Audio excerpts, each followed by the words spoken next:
네, 세 번째 소식으로 넘어갈까요? 네, 다음 소식입니다. 청산가리의 10배 독을 가진 맹독성 문어가 동해안까지 나타나 해안 갈 때 주의하셔야겠습니다. 파란 고리문어 속에 속하는 파란 선문어는 청산가리 10배에 달하는 독성을 가진 테트로도톡신 신경 독소를 가지고 있는데요. 국립수산과학원에 따르면 2012년 제주에서 처음 발견된 후에 2021년까지 국내에서만 모두 26차례 보고가 됐습니다.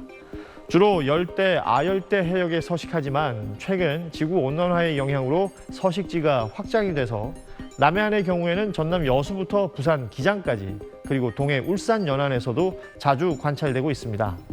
2015년 국내에서 한 시민이 파란선 문어에 물리는 사고가 발생한 적이 있었는데요. 당시 치명적이지는 않았지만 물린 손가락이 부어오르면서 통증과 마비 증상을 보였고 며칠간 어지럼증도 호소한 것으로 알려졌습니다. 바닷속이 온통 불가사리 천지입니다. 군락을 잃었던 홍합은 불가사리의 침입으로 껍데기만 남았습니다. 홍합과 전복, 각종 해조류로 풍성했던 생태계가 모두 초토화됐습니다. 불가사리는 어른 손바닥보다 더 크게 자랐습니다.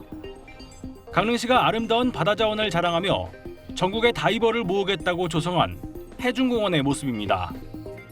그 불가사리가 굉장히 많이 있는데 너무 많아서 육안으로 식별이 가능하고요. 크기는 정말 사람 손 크기부터 2배만한 크기까지. 아무르 불가사리는 국제해양기구와 적조 등과 함께 유해생물로 정한 10종 가운데 하나입니다.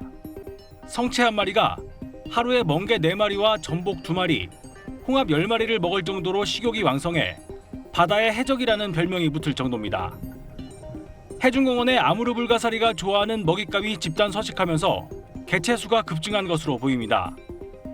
생태계 파괴를 보다 못한 지역 다이버들이 직접 퇴치에 나섰는데 다이버 16명이 1시간씩 2차례 건져 올린 불가사리 양만 500kg이 넘습니다.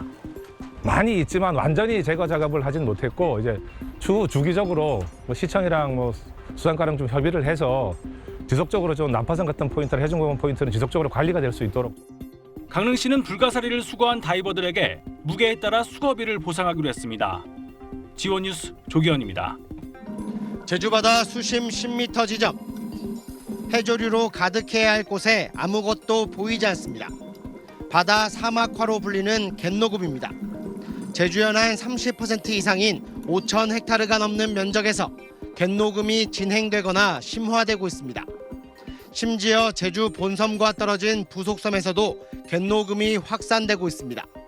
이렇게 만지면서 빼먹었던 데우다 이제는 이게 지충만 나고 이렇게 파래만 나고 걷어보면 다 이렇게 하얗게 이렇게 다 죽어 있고.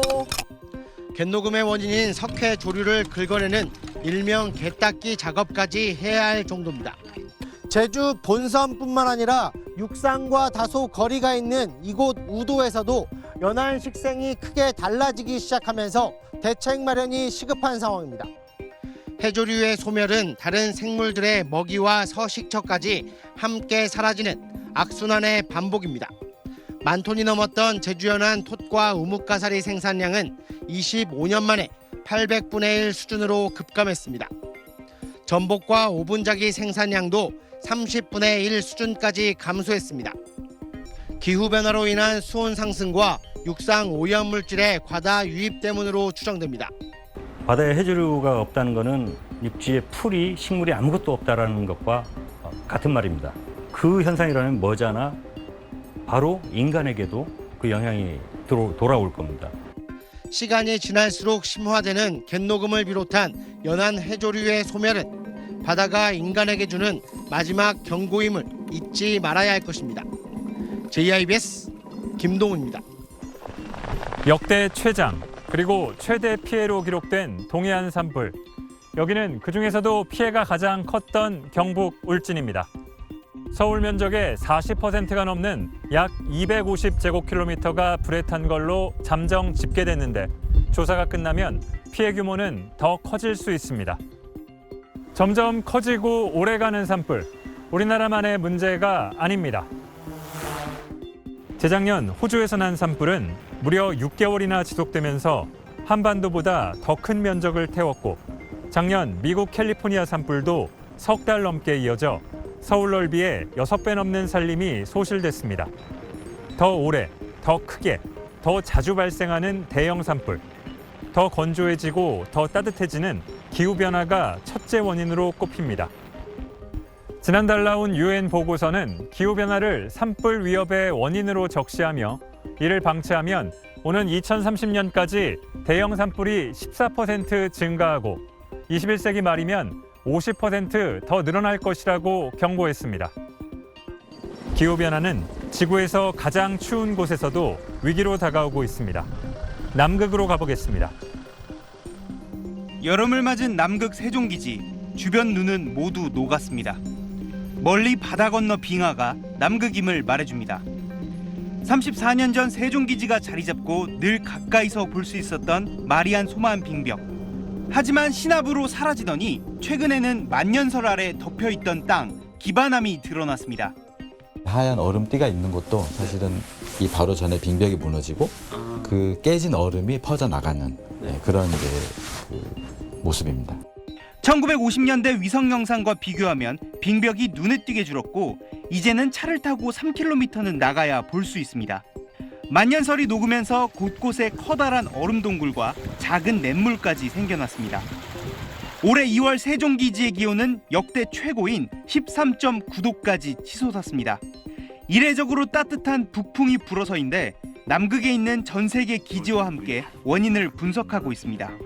첫 번째는 신기하다. 최고 기온이 깨지는 순간에 내가 마침 세종기지 와서 이제 활동을 하고 있었구나. 최고 기온이 또 경신됐다라는 건 한편으로는 사실 씁쓸한 사실이었었고. 지난 1990년부터 2000년까지 평균 기온이 상승하던 남극은 오히려 2000년부터 2010년까지는 기온이 떨어지면서 온난화가 정말 진행되는지 논란이 있었습니다. 하지만 2010년 이후 전 세계 모든 남극 기지에서 급격한 기온 상승이 관측됐고요. 평균을 내보니 1년마다 0.2도씩 매우 가파르게 오르고 있습니다. 올해 남극 해빙의 면적은 192만 제곱킬로미터로 5년 전과 비교해 우리나라 2배 면적 얼음이 사라졌습니다. 펭귄들도 살기 힘들어 점점 더 추운 남쪽으로 가고 있습니다. 눈 대신 비가 내리면서 새끼 펭귄들이 체온 조절을 못해 폐사하기도 합니다. 남극은 오염원 배출이 없어 깨끗하지만 이산화탄소 농도는 최근 410ppm을 넘어 전 세계 평균과 큰 차이가 없어졌습니다. 지역은 인간이 나눈 경계일 뿐 결국 지구는 하나이기 때문입니다. 다시 우리나라로 가보겠습니다. 이곳은 제주도 한라산의 성판악자람. 우리나라 고유종인 구상나무 군락지입니다. 구상나무는 해발고도 1,400m 이상에서 자라는 나무인데요. 저희 취재진이 구상나무를 보기 위해 현재 해발고도 1,700m 지점까지 올라와 있습니다. 이제 서서히 탐방로 주변에 구상나무 군락들이 보이기 시작합니다. 그런데 군락지라는 말이 무색할 정도로 앙상한 나무들 뿐입니다. 이 나무가 죽고 마르면서 숲이들이 다 벗겨지고 이제 조금만 남아있는 상태에서 원래는 이런 데도 다 있었다는 말씀이시죠? 그 전체를 다 아주 단단하게 덮고 있는 게 원래 모습입니다. 하늘에서 살펴보니 거대한 나무 무덤 같습니다. 20년 전 위성 사진과 비교하니 구상나무 숲이 크게 줄어든 걸 한눈에 알 수 있습니다. 최근 산림청 조사에선 어린 나무 개체 수가 불과 2년 사이 절반 이하로 준 걸로 나타났습니다. 기후변화로 한라산이 따뜻해지면서 추운 곳에서 사는 구상나무가 타격을 받은 겁니다. 구상나무 같은 고산식물은 앞으로가 더 위기입니다. 최근 해외 연구팀이 기후변화가 고산식물에 주는 영향을 연구했는데 같은 종 내에서 유전적 다양성이 줄어드는 것으로 나타났습니다. 나무가 갖는 다양한 형질 중 일부가 사라진다는 건데 특히 따뜻한 곳 적응에 필요한 유전 형질이 먼저 사라져 온난화에 더 취약해진다는 겁니다.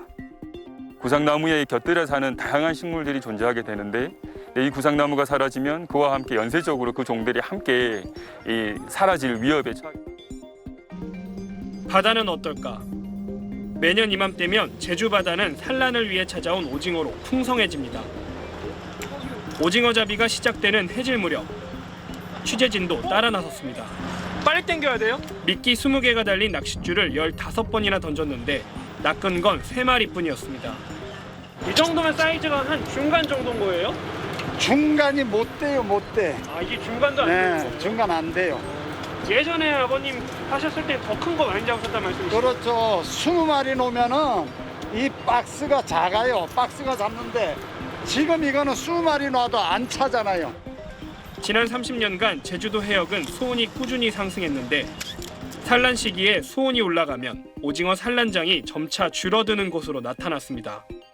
2030년쯤엔 오징어 산란장이 최대 30% 감소할 걸로 예측됐습니다. 수온 범위를 넘어서서 적정한 그런 이제 환경이 만들어지지 않는 경우에는 산란이 일어나더라도 초기에 어떤 사망률이 높아지는. 제주도 못을 포항하면 떠오르는 방어도 주무대를 점차 옮기고 있습니다. 육지에서 안 잡혔던 이런 멸치라든가 자리 같은 게 육지에서 많이 잡히잖아요. 그쪽에 있으니까 걔네들이 여기까지 내려올 필요가 없는 거죠. 어류라든지 이런 다 변온동물입니다. 작은 환경 변화에도 생물이 반응을 하는 거죠. 이때까지 우리가 겪었던 그 많은 어떤 변화들보다 더 큰 어떤 위험이 우리가. 산도 바다도 늘 보던 게 사라지고 있습니다. 기후변화는 이제 책 속 먼 이야기가 아닙니다. 전 지구적인 기후 위기에 대해서 가톨릭 교회 수장인 프란치스코 교황은 이렇게 말했습니다. Dio perdona sempre. Noi uomini perdoniamo alcune volte sì, alcune volte no. La terra perdona mai. 기후변화가 더 심해져서 지구가 가진 회복력을 넘어선다면 돌이킬 수 없는 재앙에 빠질 수 있다는 경고입니다. 다행히 지난해 국제사회는 오랜 진통 끝에 기후위기의 주범인 온실가스 문제와 관련해서 진전된 합의를 이끌어냈습니다. 우리나라에서도 탄소 중립 기본법이라는 게 만들어졌고요. 바로 오늘부터 첫 시행에 들어갔습니다. 에너지와 산업 등 경제 전 분야에 걸쳐서 다른 주요국보다 훨씬 더 강도 높은 탄소 감축이 이루어지고요. 경제 성장과 일자리에 있어서도 이제껏 경험하지 못했던 큰 변화가 생길 걸로 보입니다. SBS는 2022년 탄소 중립 실행 원년을 맞아서 연간 기획 기후탐사 리포트 1.5도씨 마지막 경고를 통해서 기후위기의 실상과 탈탄소 대응책을 점검하고 해법을 모색해 보겠습니다. SBS 장세만입니다.